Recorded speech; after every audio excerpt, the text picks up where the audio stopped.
Welcome back to Grandma Jane's World, where today I'm making a Dill Cottage cheese bread. My mom used to make this years ago, and it's so good, and I don't know why we ever stopped. But anyway, I was looking through the cookbook and saw this and thought, yum. So anyway, it's a cold, snowy day. I've just kind of isolated myself to home after I went to a grocery store, of course. And I'm gonna show you how I make it. I kind of jumped the gun a little bit on it as far as getting the yeast active. Use active yeast, and you dissolve that in a 1/4 cup warm water, one package. So it's like that. And I kept it kind of separate. Then you take 2 tablespoons of green onion, or any kind of onion would work. I'm using chopped up green onion. Put that into my mixer. And then also a cup of warm, or it's kind of warm, heated to lukewarm cottage cheese. Whoops. My beater didn't stay on. Okay, what did I do wrong here? I think that's locked on now. And then 2 tablespoons sugar and 2 teaspoons of dill seed, 1 teaspoon of salt. All right, 1/4 teaspoon of baking soda. Is not hard, doesn't take long to whip this up at all. 1 egg. I'm going to mix that up a little bit. Yeah, Jane, look at that. And then combine all these things and got softened yeast, so then I mix well with that as soon as I get this incorporated first.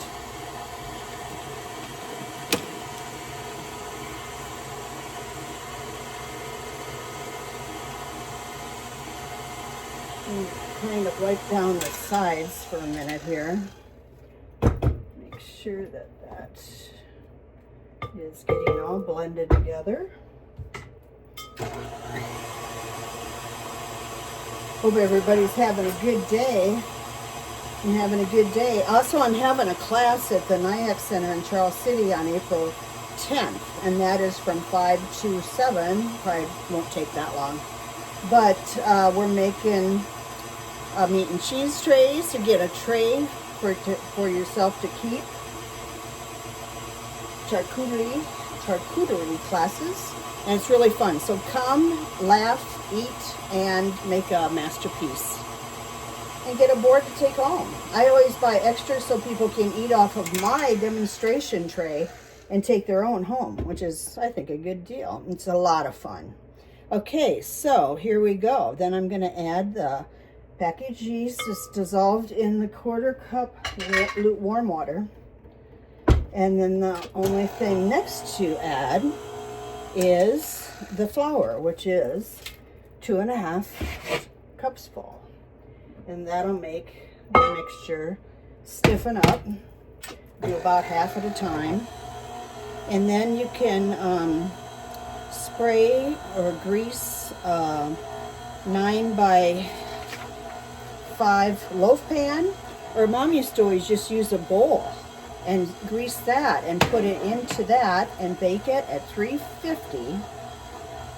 You let it rise first until about 40 minutes.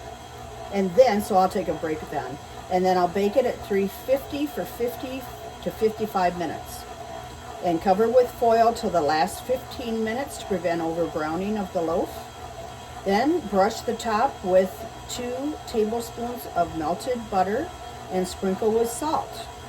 I usually use like kosher salt or something. When done and still warm, it's just delicious. So once I get this all mixed up, I will let it rise, like it says, for 40 minutes. And then I'll put it into the grease bowl and into the oven at 350. Of course, this will all be in my directions, which I keep reminding people that you don't have to write me to get the recipe. It's all below the video. Just hit more, M-O-R-E, as many times as it's displayed on the recipe area, and it'll come up. So kind of a nice feature, I think, because it's kind of a pain to have to always email or whatever a person to get a recipe. I don't think it has to be that, you know, secretive or whatever. I'm not into saying no to sharing recipes. I think life is too short. Share your recipes. Let somebody else enjoy it and be able to make stuff that they can enjoy. I just can't understand why you wouldn't, you know. Okay, I'm going to beat this up a little better to get it all incorporated good. Stiffening up.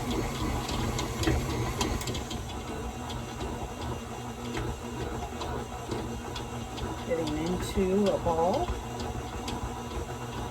I love the dough hook. It's so nice to have this. I've been hungry for a lot of things today, and I've made a lot of things. So I'm going to have to dole some of it out to people because there's no way I can eat it all. And I'll show you the roast, the pork roast that I put in earlier before I even started anything else. So I've done potato wedges, I've done brownies today. I'm doing this dill bread. And I did a delicious pork roast with oranges and onions in it. And it cooked for about 4 hours. So it's gonna be the next thing I show you. Okay, I think that's pretty good. It's all formed a ball. I'm going to put it on the stove. It's already warm. And I'm gonna put a little cloth on top of it to keep it kind of extra warm and let it sit for 40 minutes, and then I'll be back. Hey, I'm back with the Dill Cottage cheese bread. I put melted butter on the top and a little kosher salt, but you don't have to use kosher. I just kind of like it. It just finishes off. And I'm cutting a piece. I'm gonna butter it and show it to you, and you're gonna think it looks so good you're gonna want to make it. So anyway, I'm poopered because I did like 4 videos today, but it was a very productive day, and I'm glad I did. And here it is. I can't wait to enjoy it. It's piping hot, so I'm going to give it a minute. You guys have a wonderful day. I love you. Bye.